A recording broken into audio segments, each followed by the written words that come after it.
أقبل يا حافظ القرآن ولتسمع الدنيا حداك. رتل وزيد من منهل القرآن، واقرأ وحرك نشوة الإيمان، وعي القلوب بقول بارئها الذي يجلو القلوب برحمة الرحمن.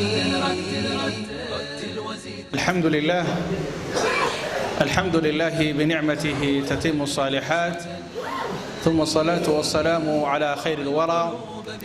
وحن الله سبحانه وتعالى ومهد علينا أرورتن بركيسن هي برنامج كينا قرحسن سدح جيسوتك أهنا برنامج نوعي سوكلا oo waqtigan iyo geeygan Soomaaliyeed laga qabanayo. Ilaahay baa mahad iskale subhanahu wa ta'ala. Waxaan mahad u celinayaa maamulka mu'assasada Shaatibiya oo inoo soo agaasintay oo ugu horeeyo Sheekh Xuseen Nuur Qaliil oo ku xigeenkiisa ku xigo Sheekh Tiftaax Daahir Cige. waxaanan mahadda aanan ka reebayn oo maanka iyo mar walba aan ku celinaya dhammaan culimada ajilada ee barnaamijkan inala wadaagaya oo ii soo xigo Sheekh Maxamed Shiine iyo Sheekh Jaabir ragga quraada ee taqaanaan oo qani aan taarifa in ay saakadan inala wadaagaan barnaamijka aan sheegay noociisu inuu yahay midkii u horeysay ama midkii u horeeyay ee geeyga Soomaaliyeed laga fulinayo. wuxuu leeyahay nashaadkiisa iyo farxadiisa buu leeyahay. waxaan kaloo mahad u celinayaa dhammaan walaalaha iyo waalidiinta lagu sharfay barnaamijkan ee soo ajiibay, iyaguna way ku mahadsan yihiin. waynu bilaaban doonaa insha Allah. waxaynu ku furfuran doonaa barnaamijkeenan aayado Qur'aan ah oo inoo akhriyo arday kamid ah ardayda maanta halka inoo fadhiya.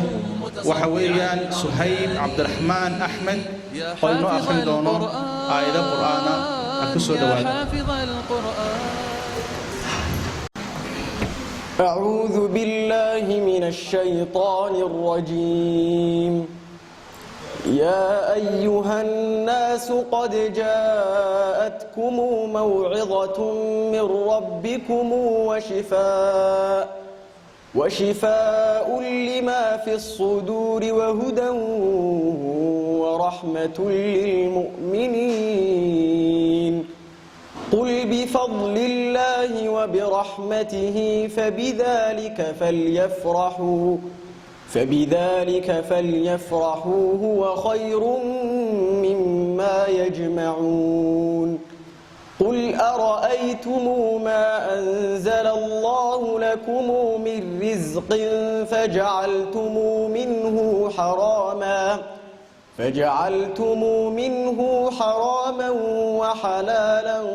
قل الله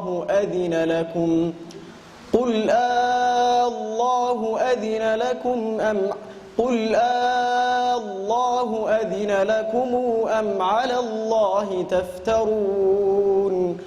وما ظن الذين يفترون على الله الكذب يوم القيامة إن الله لذو فضل على الناس ولكن